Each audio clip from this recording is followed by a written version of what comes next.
The house that whispers your name. It began with the sound of her name, not spoken, exhaled, soft, deliberate, and impossibly close to her ear, though she was alone in the dark. Mara. She froze. Her breath turned solid in the cold air of the room. The old house had always been silent, too silent, the kind of silence that felt watchful. Mara had inherited the place 2 weeks ago from her grandmother, a woman who'd refused to let anyone visit for the last 20 years. The will was simple. The house was hers if she stayed there for 7 nights. A quaint rural superstition, Mara had thought. She'd laughed about it with her friends, told them she'd make a vacation out of it. No Wi-Fi, no neighbors, just solitude. Now, on the 5th night, the laughter was gone. The whisper came again. Mara, come upstairs. No Just signal, a faint no reflection of her own face in the screen.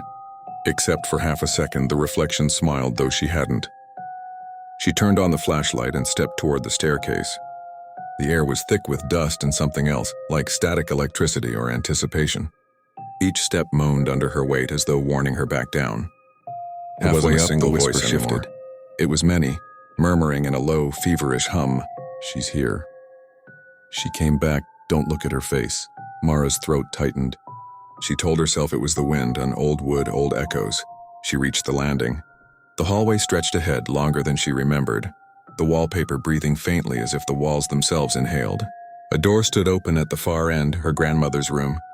The smell hit first, lavender, dust, and something faintly metallic. The mirror over the dresser was veiled with cloth, though the shape beneath it pulsed faintly like a heart behind gauze. On the floor, letters, hundreds of them, all addressed to her. Each envelope yellowed and sealed with wax. The topmost one was dated 3 years in the future. She tore it open with shaking fingers. Mara, if you're reading this, you've already heard them. Don't look in the mirror, it shows who listens. The house doesn't want you to leave. It remembers the names of those who tried. If you hear your voice call from another room, don't answer. It isn't you. Something shifted in the corner of her eye. A silhouette behind her reflection's veil. The whisper now came from inside the mirror. Mara, her own voice this time. She stumbled backward, knocking the lamp to the floor. Light shattered. The room went black, and except for the mirror, the veil had fallen. In its glass, her reflection moved closer, though she stood still. Its lips parted. You shouldn't have opened the box. The glass rippled.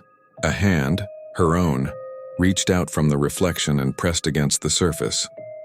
She tried to scream, but the sound sank into the air, muffled like a voice underwater. The last thing she saw before darkness swallowed her was her reflection stepping out, calm, composed, smiling faintly, while she was pulled into the depth behind the glass. When the real estate agent came weeks later, the house was empty, perfectly clean. On the dresser, however, lay a new envelope, sealed with wax. It read, "To whoever inherits the house next, stay only 6 nights." The agent frowned, pocketed the letter, and looked absently at the mirror. For a moment, his own reflection tilted its head at a slightly different angle and smiled.